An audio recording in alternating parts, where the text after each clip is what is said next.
Whitechapel. I remember the nights in Whitechapel like they were yesterday. The air was thick, choked with coal smoke and fog, and every corner seemed to hold a shadow you didn't want to look at too closely. This was London in 1888, a city split down the middle. On one side, glittering wealth.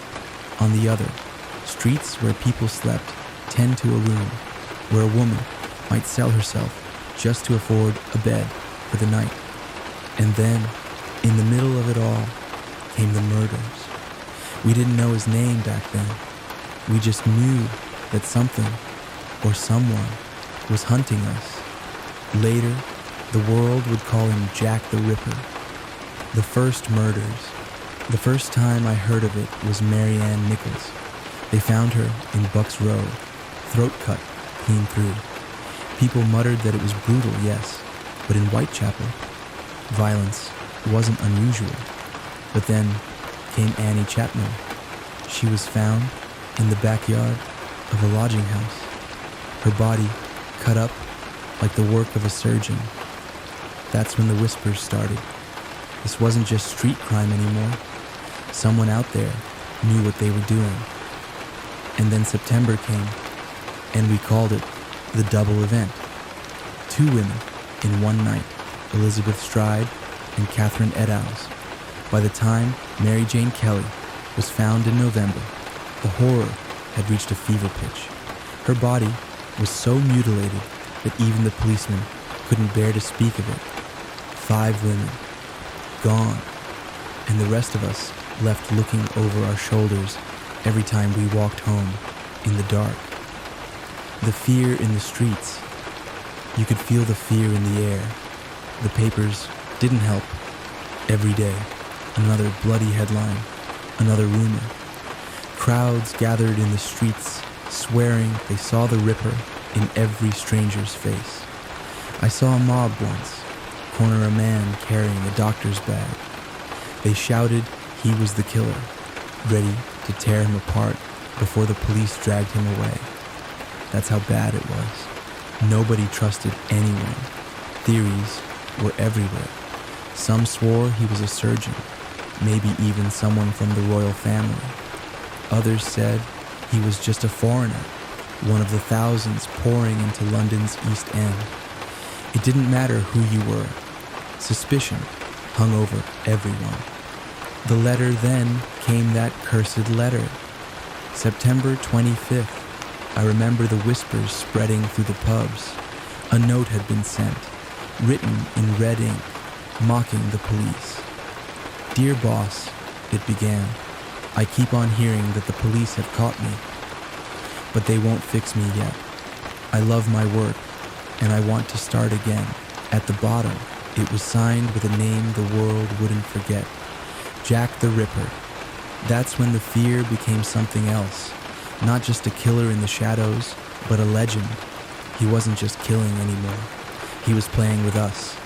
The suspects, the police, never got him. Oh, they had names. Montague Druitt, who drowned in the Thames after the murders stopped. Aaron Kosminski, a Polish immigrant with strange habits and a broken mind. Even a royal or two whispered about in smoky back rooms, but none of it stuck. No one was arrested. No one was charged. The Ripper was everywhere, and nowhere at once. The silence. And then, as sudden as it began, it stopped. After Mary Jane Kelly, no more bodies, no more letters, just silence. Some said he'd been caught for another crime. Others, that he'd fled the country. Some believed he'd simply died, but we never knew. We still don't. Reflection. I can tell you this much. We didn't just live through murders. We lived through a storm of fear.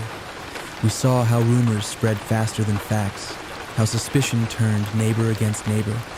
Jack the Ripper wasn't just a man.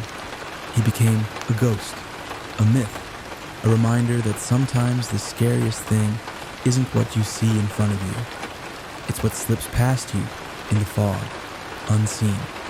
Even now, more than 100 years later, I can close my eyes and feel it, the weight of those nights in Whitechapel, and I know I'll never forget.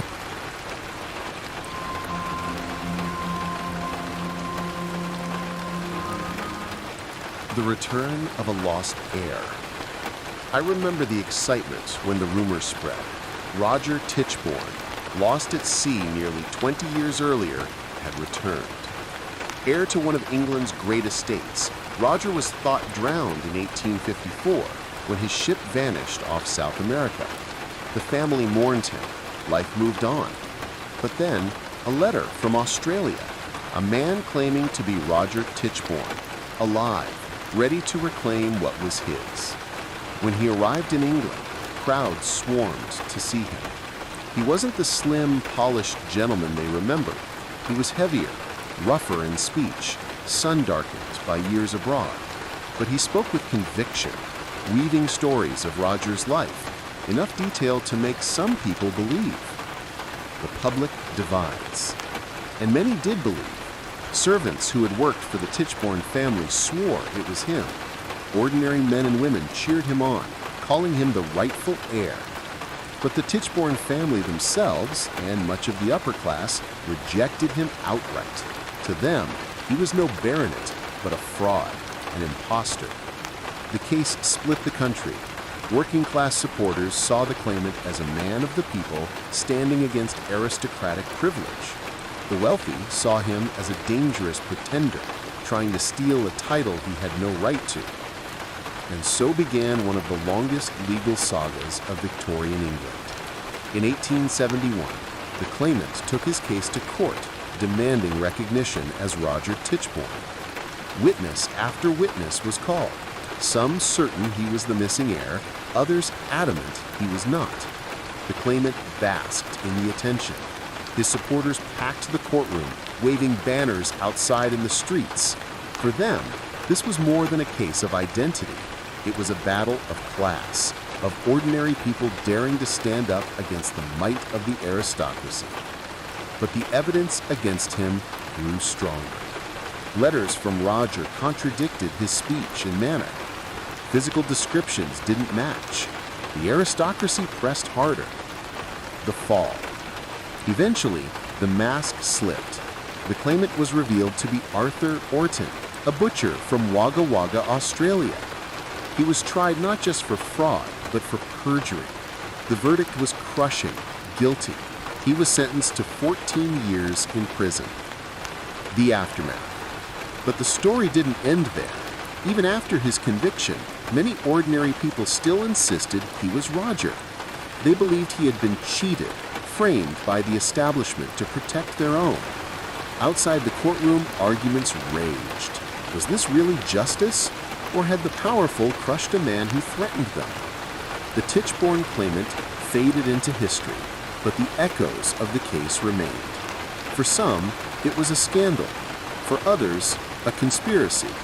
For all of us, it was a reminder that in Victorian England, truth was never just about facts. It was about power, class, and who had the louder voice.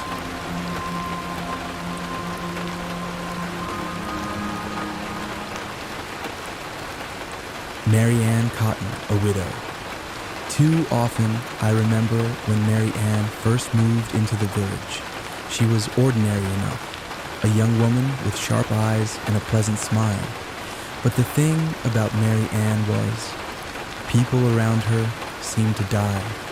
It started with her children. Illness swept through houses in those days, so no one thought too much of it. A cough, a fever, a burial. Sad, yes, but common. Only Mary Ann's misfortune seemed relentless. And then came her husbands, one after the other, each time the same pattern. Sudden sickness, sharp decline, and death.